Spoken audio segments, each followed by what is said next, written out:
Hey everybody, welcome to Two Real Geeks. We are here with a Two Real Geeks exclusive with Scott Sava, the director and creator of the new animated film Animal Crackers, out on Netflix July 24th.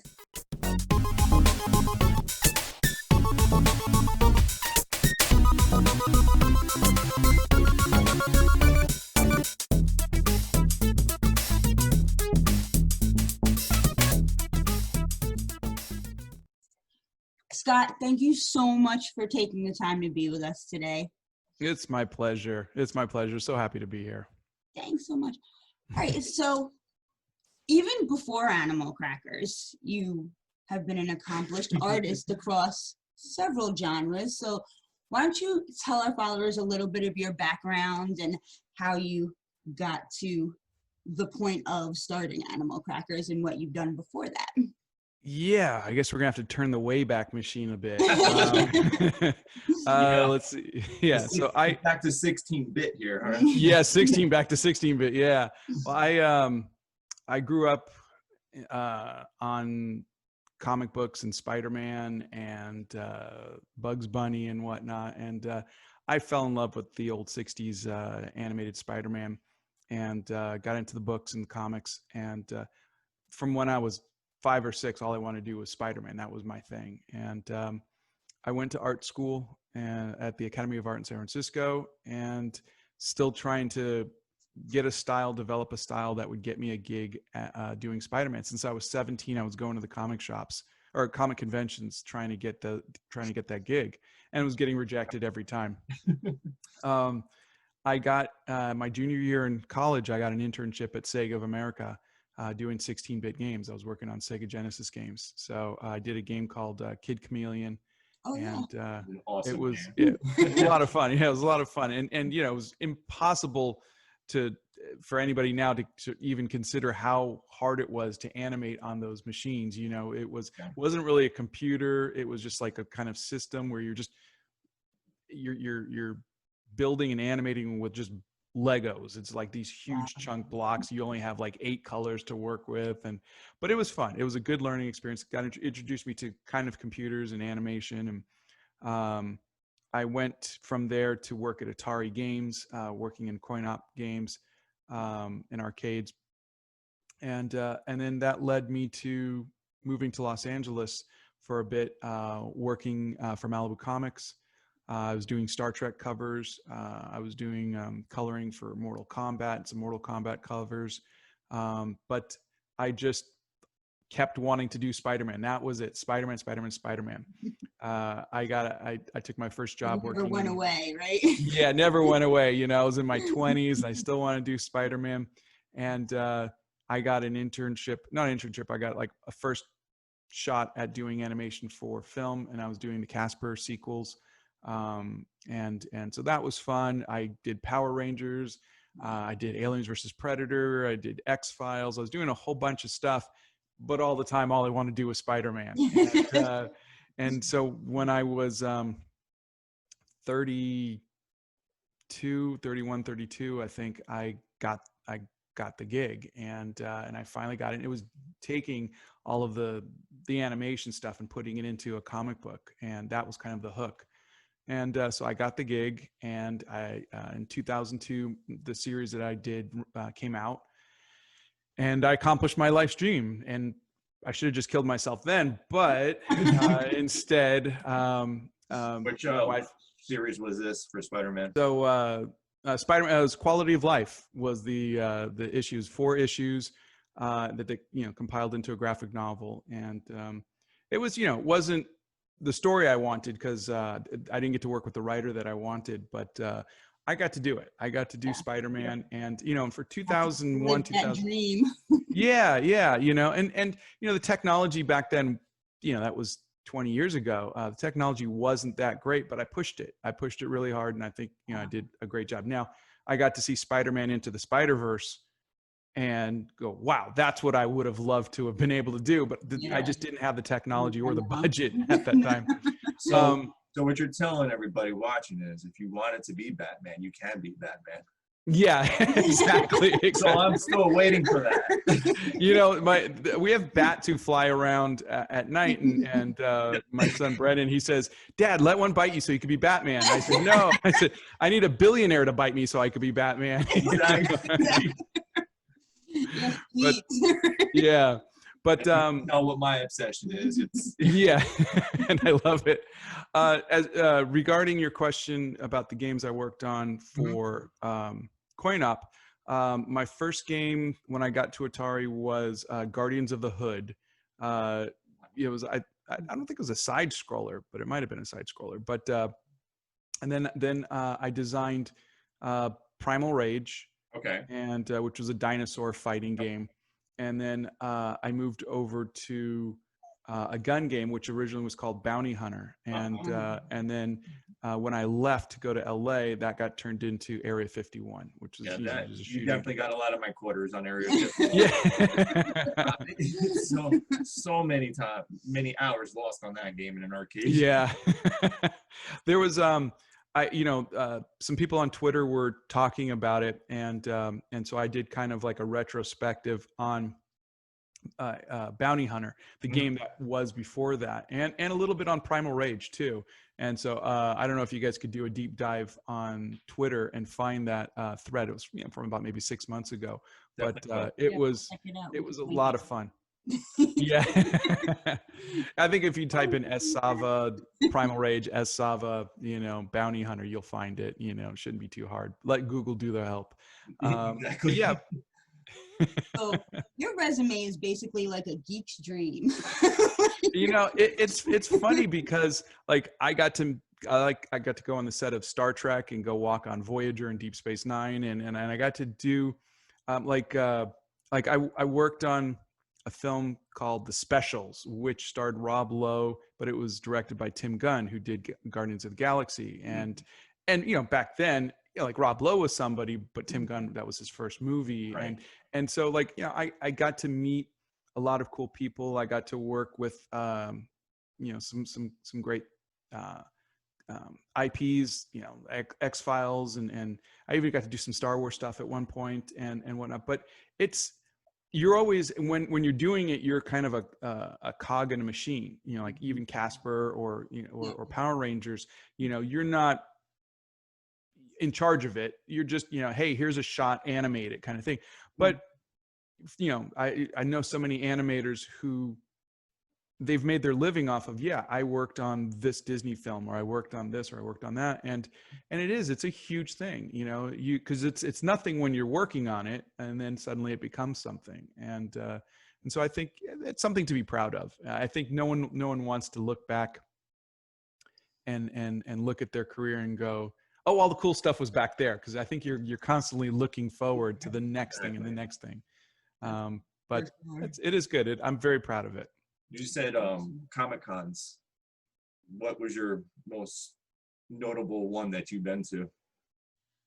Well, we lived in LA for 15 years, so we would go to Comic-Con. Yeah, San Diego Comic-Con was the one we would always go to. And I remember it was in the early 90s when I did my first Star Trek cover. I got a booth in Artist Alley, and that was really cool. It was like I went from the kid walking around with his portfolio to like, hey, you guys come to me, and it was just really cool. And the thing is that like I other than like Stan Lee, I didn't really know a lot of big names like who to look out for. So they would put me next to these old golden age artists, and they were very, very nice, but I didn't know. And there was lines and lines of people, buying artwork from them and getting sketches and whatever. And I didn't know who these people were. And it gives you the whole, but why me? Yeah. Not me. You're next to me. Come to me. And the thing is, they were old, and they didn't have anybody with them. So they would say, hey, I'm going to go get lunch, or, my wife would say, hey, let me pick you up some lunch. We would always take care of just being neighborly, the people around us. And so at the end of the shows, they would hand us original pages of, Superman or Lois Lane or Flash or Wow. something, and That's and awesome. give us artwork as a thank you. And it wasn't until years later that I realized, oh my God, that was this person or that was that person. And because I finally looked it up. But Mhm. at that time I was in my mid 20s, and I just was so focused on my own career. I just didn't think to look it up, and we didn't have iPhones at the time. We couldn't look up. Exactly. Yeah, it was a different world. It was a different world. Who is this guy? But yeah. Yeah, that It was, information wasn't in your pocket. it wasn't. Yeah. But we had some really good conventions, and we were in San Diego Comic-Con before it was San Diego Comic-Con, and before Hollywood came in, and the game companies and everything, and it was really, really cool. I got to meet Stanley a couple times, and I remember when things, after the kids were born, and now I'd done Spider-Man, and so I'm going to Comic-Con and I have Spider-Man, and I remember they were around 3 or 4, and it was the last time we went to Comic-Con. They were probably around 5, and I bought them each, because we were there for 5 days. I bought 10 different costumes.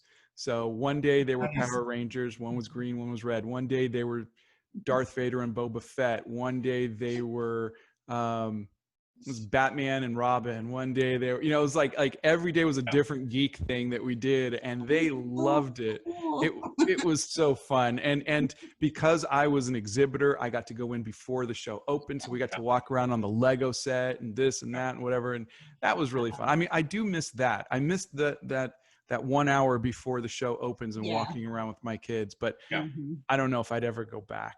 It's just so stressful. So it busy. becomes so big and just like packed. Yeah. Very claustrophobic. That's awesome. So, all right. So now that brings us up to our present day. Yes. And Animal Crackers, which is about to be released in 9 days now? 9 days. How many days now? So Can't exciting. So you're not just the director of Animal Crackers. This is your story. You created this from nothing. So how did that all unfold?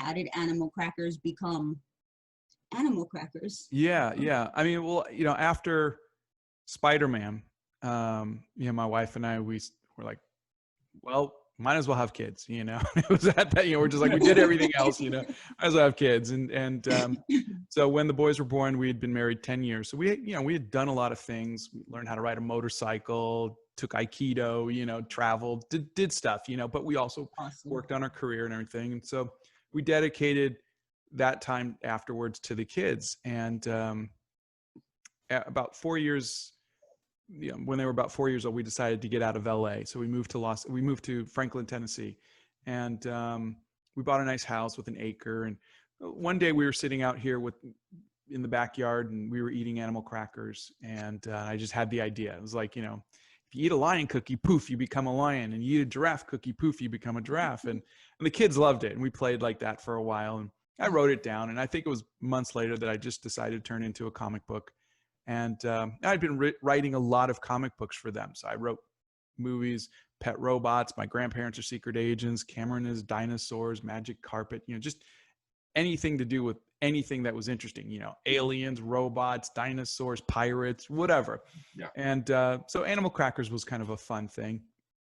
And we wound up meeting Harvey Weinstein at one point. And and he's like, yeah, I think this is a great idea, and send me a script. Well, I'd never written a script before. So I talked to my buddy, Kevin Grievous, who wrote Underworld. And he said, you should write this, because I was looking for a screenwriter. He's like, you should write the script. I said, I've never written a screenplay before. I went to art school. He goes, I went to Howard, and I was a microbiologist. you don't need a degree to write a screenplay. Yeah. And so he encouraged me to write a screenplay. So I did. And the Weinsteins loved it. And he wanted to meet me in Spain, which is where the animation was going to be done. And I had to borrow money because we were we were broke. We were broke at the time, and so I had to borrow money to get to Spain. I was nervous. I was on Xanax and everything, and we flew out. I flew out to Spain, and Harvey never showed up. And so I had like spent like $5,000 and travel and everything else. I had to get a passport and everything, and I flew out there and he never showed up. So that whole relationship didn't work out, and we decided, let's go and try to track down the money ourselves, and let's make the movie ourselves. So it was kind of just one bad thing after another kind of led us to just go, let's just do it ourselves. And my wife, she said, I'll go back to work and I'll make sure that we make this happen. And so she went back to work, and I took care of the kids, and I kept working on trying to find the funds and whatever. And a friend that I had met at Atari Games back in 1993 called me up and said, I met a guy who knows a guy who knows a guy who knows a guy who knows a woman who has money in China. And just one day, I mean, there was several meetings and whatnot and contracts and negotiations, but one day we went from food stamps in our house in foreclosure to having $10 million in the bank. And it was just a miracle, Yeah. Now the smart thing would have been, huh? That's the point. You go, hey, wake up. Is this real? Yeah, exactly. It's weird when you wake up the next day and you're like, wait, no, that money's still there, because you got to pinch yourself. But I mean, if I can go back in time, I think I would have just taken the money and moved somewhere and just never shown up again. But no, so we suddenly had $10 million, and we're making a movie. And I brought on Tony Bancroft, who directed Mulan. And he was a buddy of mine who I had met, and he came on to co-direct. And Dean Lorry, who wrote Arrested Development, was going to come and co-write. So we had a good core team. We brought on Carter Goodrich, who designed Monsters Inc., Finding Nemo, Ratatouille, Brave, Despicable Me. Great. Yeah, and he designed all the characters. We needed a cast, but for a $10 million budget movie, we were looking at direct to DVD. It was, this is 2014. We were just looking at it, streaming wasn't an option at the time. And so we were just going, okay, let's just get one big name. And the big name that I was looking for, because it was in my head as I was writing it, was Ian McKellen, who was Gandalf. I wanted him for Horatio Huntington. And after a few weeks of our casting director going back and forth, because their budget really wasn't very much. I mean, it was like maybe $10,000 a day for him to come in. It's like not something you offer to someone like to Magneto or Gandalf, Yeah. But after a few weeks, we got the call back saying, yeah, he'll do it. And we were like, wow, that's amazing. And so we thought, okay, great. Now, now we'll go and we'll get the rest of our cast that we were looking at, Tara Strong and James Arnold Taylor and Patrick Warburton. But then something happened. Sylvester Stallone saw that Ian McKellen, because I think they had the same agents or whatever, saw that Ian McKellen signed on, and now he wanted on. And then Danny DeVito, and then Raven Simone, and then suddenly and we're like, okay, we can't do this. So we went back to our investors and said, can we get a few more $1 million, because the cast just got bigger, and they liked the idea, so they gave us a few more $1 million. And we still needed the leads, which was Owen and Zoe, the husband and wife. And I just had no clue who to go for. Like, there was no name when I was reading it, there's no voices really kind of coming up. So my casting director says, I'm going to run a name by you. John Krasinski. I said, I never heard of him. This is 2014. And he's like, well, he did The Office. I go, I never saw The Office. And he's like, trust me, he's really funny. I said, okay. So we brought on John Krasinski, and I fly out to LA for our first meeting, and John's there, and Danny DeVito and Raven Simone, and everybody's really, really nice and really cool.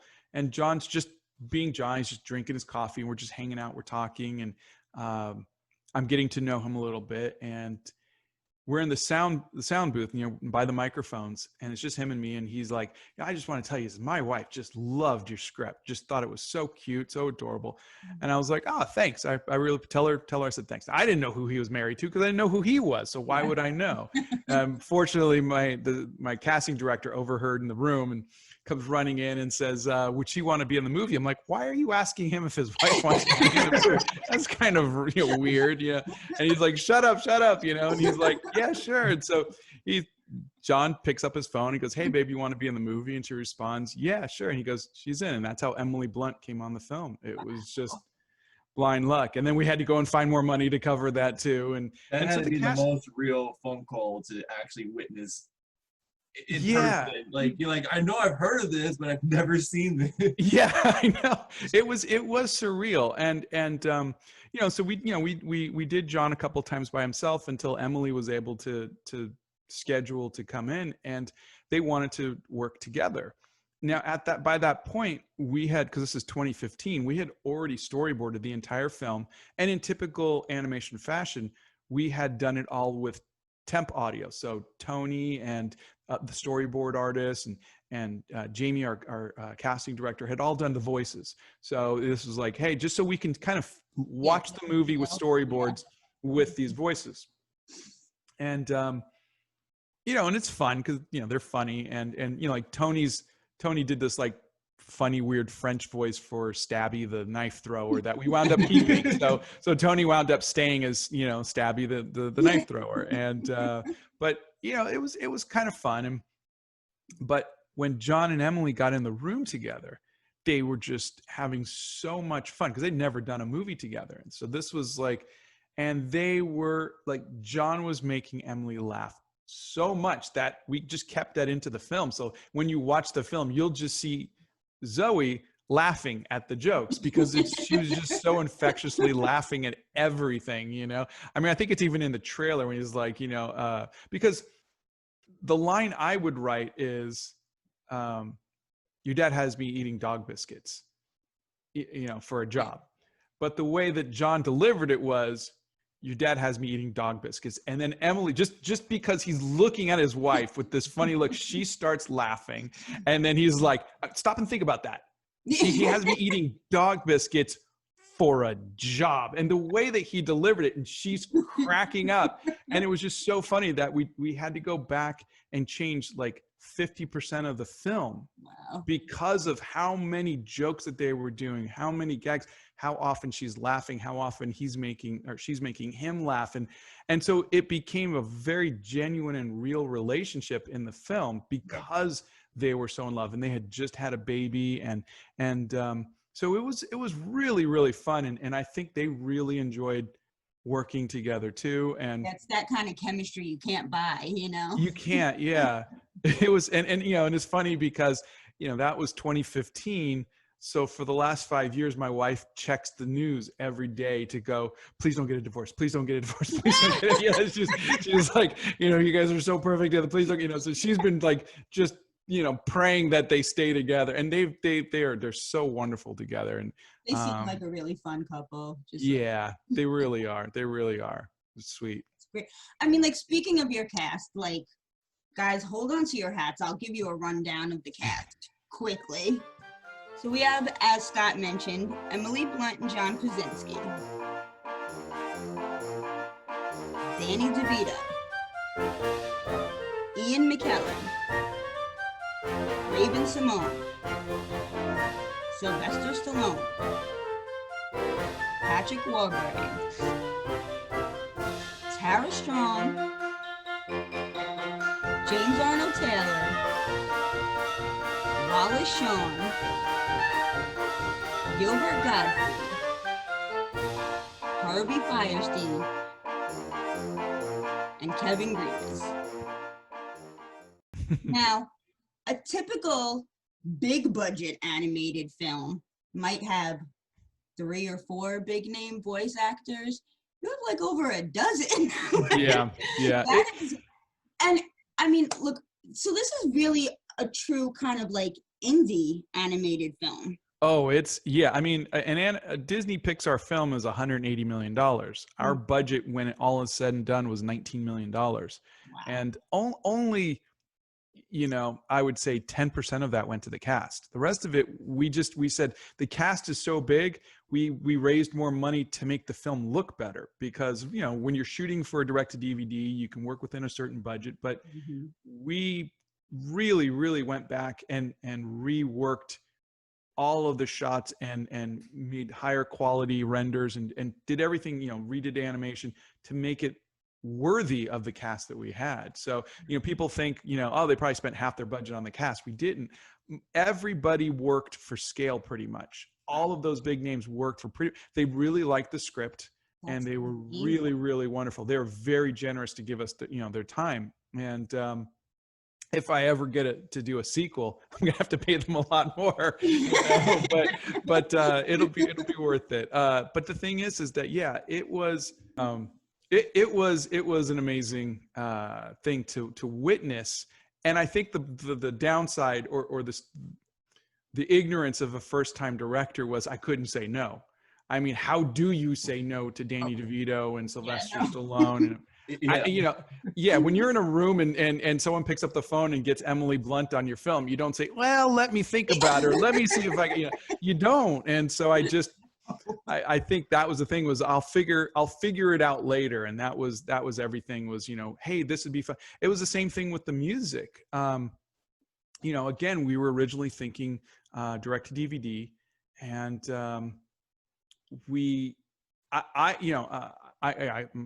I'm 50 years old, so I mean, I grew up in the 80s. That was my thing, was the 80s. And so when our music supervisor asked me, who are you looking for music? I was like Def Leppard, Huey Lewis, Howard Jones, and so yeah, but the first name that came to mind was Huey Lewis. And within a week, I was on the phone with Huey Lewis. I mean, it's for you young guys. I mean, just imagine who you'd really like to meet, and then being on the phone with them. That was like, and it was so. Well, I'm cool. only a couple years behind you, so I'm pretty 80s myself. Okay, thank you. He's over 90s probably, but. Yeah, well, the thing is that it was really, and he was so funny. He was so amazing. And then we got Howard Jones, and then we got Toad the Wet Sprocket, and Michael Bublé came on board. And, we have, and then the weird thing was Queen, because like we weren't looking when I was looking at the soundtrack list. Yeah, we weren't looking, because we had like blown through our budget with Howard, Huey, Toad, and Michael. And but like we were done. We were just done. We were already over our budget. But while we were editing, Jaime Maestro, our director in Spain, he sent us this one clip where Owen he performs at the circus for the first time.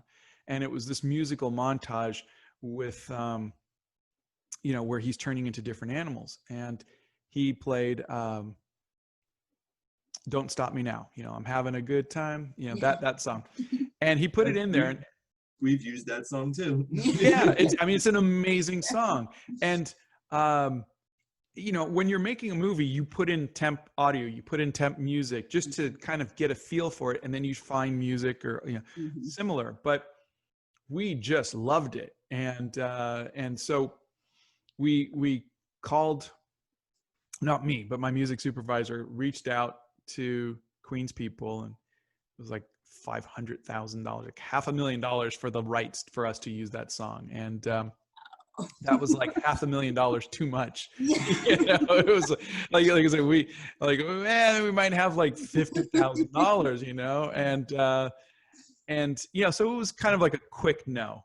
And I guess I don't like to just accept a no. And so I thought, well, maybe, you know, and this is my feeling, is maybe if they knew the story, or maybe if they had a chance to meet me, or maybe if they, and so I said, you know, could they, you know, Brian May and Roger Taylor, could they maybe watch the movie? And it was still, you know, 50% storyboards. A lot of it was still, you know, just animated, but not rendered. And we convinced them to take a look. And a few weeks later, we heard back. They loved it. And they gave it to us for like $70,000. And so it was, you know, like 15% of what they were originally asking for. And so we got that song. And so there was just these moments where people gave it wasn't a Hollywood thing. It wasn't, you know, like, okay, you're gonna have to pay for miracles. yeah. I mean, I think they read the script, they saw the movie, they just knew that we were just fans trying to make a movie. And I think that, coupled with, you know, our first big break of Ian McKellen, you know, kind of snowballed. You know, like, once you have that Shakespearean actor, once you have somebody who is that incredibly talented and well respected, everybody else felt like, okay, well, he must see something in this movie, so, you know, we'll do that. And so it really just kind of snowballed. And yeah, we have got wonderful music, and we've got, you know, amazing talent. And, you know, I'm terrified, because in 9 days the whole world's going to see it, you know, 200 million subscribers on Netflix, and I have no idea what people are going to think. But I don't know. I have a feeling you will be pleasantly surprised. I hope. I hope. But it was amazing. You know, I got to meet everybody. I got to fly to London and meet, you know, Ian and Emily, and when they were there, and then I would go to see John and Emily when they were there in LA, and I would go to New York for Harvey Fierstein and Gilbert Gottfried and Wallace Shawn, and I would do paintings, because I'm an artist, so I would do paintings. And Ian signed a Gandalf painting I did to the boys. And he even drew yeah, guys, Gandalf. I'm going to link all of Scott's stuff down at the bottom, so you can check that. Look, I even have my own Scott Sava original piece. My favorite pieces ever. Yeah. But everybody was really nice. They took pictures with me. They signed autographs, and you know, did videos and whatever. So everybody was really cool, and they understand I was a first-time director, and so there was no chill whatsoever with me. I was just like, oh my God, you got to get a picture with me. And and it was, you know, so it was. I figured I may never make a movie again. I mean, I didn't know, so I wasn't gonna like, oh God, I should have gotten a picture. So I figured, what the heck, and everybody was really cool about it. Yeah, that's awesome. So, like, of course, I haven't had the benefit of seeing the full movie yet, but I've seen bits and pieces and know a bit about the story, of course. So, like, family seems to be a big theme throughout the movie. It's a movie about a family. I know that it's a story that was made for your family. You involved family in making the film. Your wife Donna plays one of the roles, Petunia the lady. Your son plays John Krasinski as a child. Yeah, is really cool to like. So like, was that important to you to like kind of keep that family theme, that kind of feeling? And of course, John Krasinski and Emily Blunt coming in, just kind of magnifying that family feel about it. And like, is that something that you hope people take away from it? And like, what, you know, what are the things, like, do you really hope that Animal Crackers leaves people with? Yeah, I mean, I to me, I think that's just a natural thing. If like, I think if anybody gets a movie, hey, I'm making a movie, come on everybody, let's all have some fun. I mean, that's just so you know, I reached out to anybody in the LA area who was related to me. You guys want to be in a movie, you know? And so I remember our Uncle Bakey's son, Anthony Sava. Yes, we're Sicilian. We have Uncle Bakey, Uncle Paulie, Uncle Junior, you know, so. Like an episode of The Sopranos. Yep. So, and I think they called, I think his nickname was Petso, was his name. But Anthony was an actor living in Vegas at the time. Uncle Junior's daughter, Kim, She was, I think she was in like Degrassi High. She was like an wow. actual actress, and so they came in and they had parts in the film. I think I made Anthony El Diablo, the flamethrower. Yeah, Brendan was John Krasinski at 12, and funny enough, his twin brother Logan was like boy in the crowd, and their voices hadn't changed at the time. Yeah. So so when the dialogue went over to Valencia, Spain, they thought it was a girl. So he's a little girl with pigtails in the movie in the crowd. That is so Yeah, it's so funny. He's totally cool with it. But and then of course Donna, my wife, she plays Petunia the fat lady, who has an affair with Gilbert Gottfried's Mario Zucchini. It's really fun. But she played that part with gusto.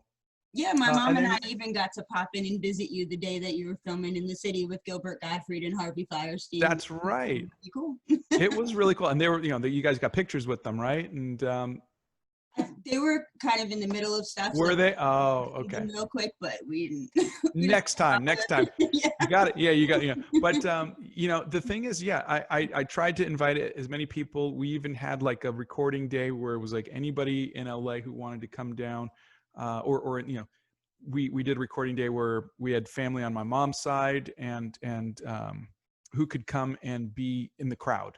And so we had, cheering and, that, all that stuff. And so that was fun. And even on the soundtrack, my brother-in-law, Chris McDougall, and this I guess is still an Italian thing, which is my godfather's son's wife, Kim Trauma.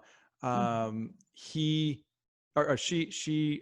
she and Chris McDougall wrote songs that are in the movie. So they're on the soundtrack with Queen and Michael Bublé and Huey Lewis. So, they're musicians who I'm hoping got a good break, and, maybe that'll do something. So of course, anybody, I hired friends from college to come and, work in the LA studio, and anything we could do, we did.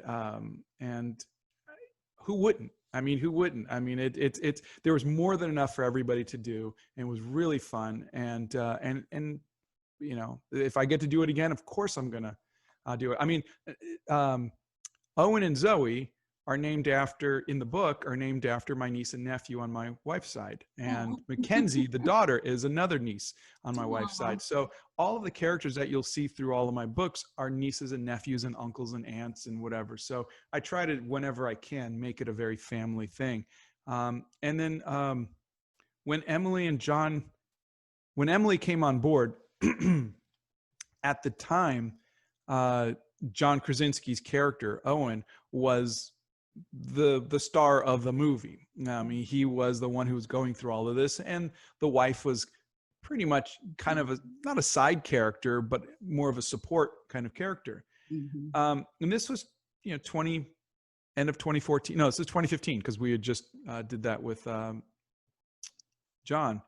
At this time was, it was before the Me Too movement, and it was at this point where I realized, I first of all, I can't have Emily Blunt just being the support kind of thing, and so I think that kind of pushed me in that direction, but it kind of really enlightened me, as a guy. It enlightened me to say, there needs to be, she needs a more equal role, and that also mirrored my wife's and my relationship. When things were bad and we were on food stamps and everything in my career was crap, she left the house and she went back to work and she took crappy jobs and she did what she did for 2 years to keep us alive so we could go and we can get this opportunity.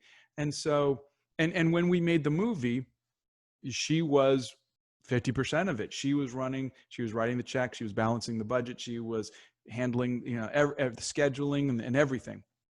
So she was running everything, and we're two halves to the whole. And so I went back with Dean and we rewrote the script to be a more equally balanced script to where they are partners. So rather than him making a decision to leave his job, he decides he's going to stay because he thinks that's what's best for the family. And she's the one who leaves her own father's company because she's next in line for the biscuit, factory to run it. And she joins the circus, and she takes that, and she's the one who does that, and she takes the initiative. And in the end, she's the one who saves the circus. And so it really became a family thing. Even the daughter takes a huge part in it. And so I think it was just during this time, and then seeing what happened to Harvey Weinstein and the whole Me Too thing, and so I felt like the world was kind of changing, and it needed to, and people change at different rates, but people do need to change, and we do need to have better representation and have better stories for every gender and sexual orientation and race, and I think that is something that as writers, whoever we are, we need to kind of add that. And so it did change. It started off as a very myopic, here's a guy, and here's his adventure, and it became a family affair. And I don't know if like I said, if there was a pivotal point other than Emily Blunt coming on board, which definitely helped, but it was the family, and seeing how my family supported me and my relationship with my wife really helped. Yay, Donna. So I can't even imagine what it's like to do something like this from the ground up. And I know like you've, touched a little bit upon like what that journey was like and how you got it all started and everything like that. Is this something you think that you'll ever undertake again? Or I hope so. Was it just like in your heart to get this movie out there?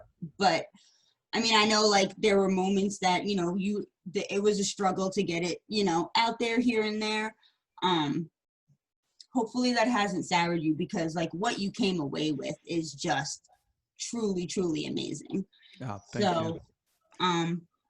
What do you think is on the horizon for you?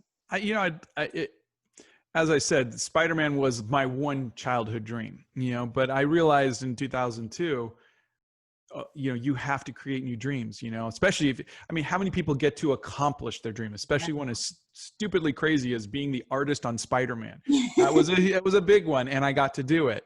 And then to go and say, maybe I'll make a movie, and then a few years later you actually are doing that too. I'm afraid to like say, hey, it'd be nice to be on Mars one day, because that might actually happen. But the thing is I enjoyed making the movie so much, and it wasn't a dream of mine in the fact of a childhood dream, but I enjoyed making it so much that I want to do it a second time so I could appreciate it more and really spend the time with everything I've learned. But I'm also resolved for, if I never get to do it again, I'm still thankful. So I think because I don't know, it's July 15th, the film comes out July 24th in 9 days. And I don't know what the world's going to be like on July 25th. I don't know if everybody's going to hate it. I don't know if everybody's going to love it, if it's going to be somewhere in the middle. I don't know. And so, we can check back in a month and see, but I would love to do it again. I've got so many other stories, and I would want to involve more family, and I would want to enjoy the travel a little more, because I travel poorly, so I would, I would want to do that a little more. But yeah, I have so many more stories I'd love to tell, and and even doing a sequel would be fun, because, for example, I'm just first-time director. I'm a hobbit, and I am not somebody who, I'm not an outgoing person. So you can imagine I'm in London. I got a half a Xanax in me, and I'm hanging out with Ian McKellen, and it's like lunchtime, and we're just sitting there, and it's quiet because I can't think of a darn thing to say to him. I don't have that conversational skills. Fast forward another 3 weeks, and I'm in Los Angeles, and we're having a break, and I'm eating soup with Danny DeVito, and we're just slurping, and it's just quiet and awkward, and and that was how it was. unless unless somebody like Raven Simone, she was an artist. She was going to the Academy of Art where I went to school. Oh, wow. And so because my casting director knew that, he kind of introduced me as an artist, said, Scott, show her some of your work, and Raven, show him some of your work, and we had something to talk about. And so that was very friendly.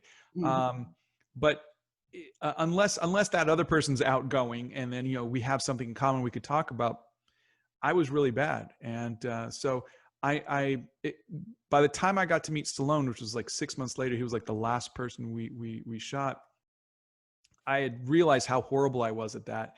And when I flew out, I had written down questions for Stallone, and I had an amazing 45-minute conversation with him, asking questions like I was interviewing him, and he was just shadow boxing and telling me stories and encouraging me and everything like that. And so that was it. So again, if I get to do a sequel, or if I get to work on another movie, I'm going to take what I learned, do my research, study up on who I'm meeting with. Like, I didn't even know that I was watching Hoffa, and I didn't, I was like, I knew Danny was in it. I didn't know he directed it. Oh, really? And, yeah. And so I was like, Wow. had I known that, I could have asked him some questions about directing, because I'm a first-time director, and, or just at least complimented or something, but that's what I hope to do if I get to meet a cast again, is do a little bit of research and do that. But, I hope so. I hope it happens. We do too, for sure. Thanks. Man, thank you so much, Scott, for taking the time to talk to us and hang out with us. Yes. It's been really cool hearing all the backgrounds and how it got made, and we are so excited to watch Animal Crackers. Thank you. So excited. I'm so glad you were able to at least come to some of the recordings, and you got to kind of see a little bit of it. Definitely exciting. I got jealous. I was like, you did what? No. Danny was at work. Yeah. Well, next time, if there's a next time, we'll say, if there's something in New York, you guys come out. If there's something in LA, book a trip. Come out and see. Travel Definitely. for you anytime. Well, thanks again. Of course. And everybody, check out Animal Crackers on Netflix, July 24th. You're gonna love it. Thank you.